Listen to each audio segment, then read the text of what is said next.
ఆరోగ్య బీమా పథకం సాకారం కాబోతుంది.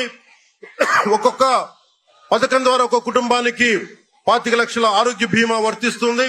అలాగే పర్యాటక రంగంలో కూడా మనకి దాదాపు 10,000 పైచులకు పెట్టుబడులు ఆకర్షిస్తున్నాం.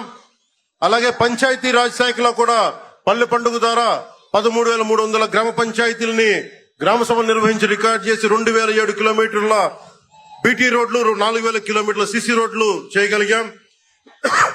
1,55,000 నీటి కుంటలు నిర్మించి 1 టీఎంసీ నీటిని వర్షాకాలం నిల్వ చేయగలిగాం.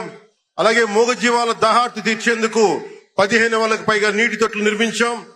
22,518 మినీ గోకులాలు చేశాం. అడవి తల్లి బాట కార్యక్రమం గౌరవ ప్రధానమంత్రి శ్రీ నరేంద్ర మోదీ గారి సహకారంతో ముఖ్యమంత్రి శ్రీ నారా చంద్రబాబు నాయుడు గారి నాయకత్వంలో కూటమి ప్రభుత్వం 1,005 కోట్లతో ప్రధానమంత్రి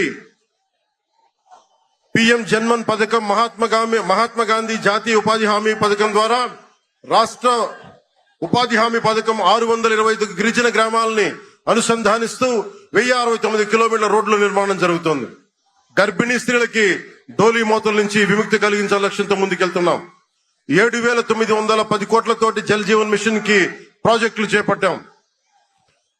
అటవీ విస్తారాన్ని పెంచే లక్ష్యంలో 1 కోటి మొక్కల నాటే కార్యక్రమానికి శ్రీకారం చుట్టాం. కర్ణాటక ప్రభుత్వానికి నుంచి సహకారంతో 4 కుంకి ఏనుగులను తీసుకొచ్చాం. అలాగే శాంతి భద్రతల పరిరక్షణ వ్యవహారంలో భేదాలు చూడకుండా ముందుకు వెళ్తామని శాసనసభ సాక్షిగా గౌరవ ముఖ్యమంత్రి శ్రీ నారా చంద్రబాబు నాయుడు గారు స్పష్టం చేశాం.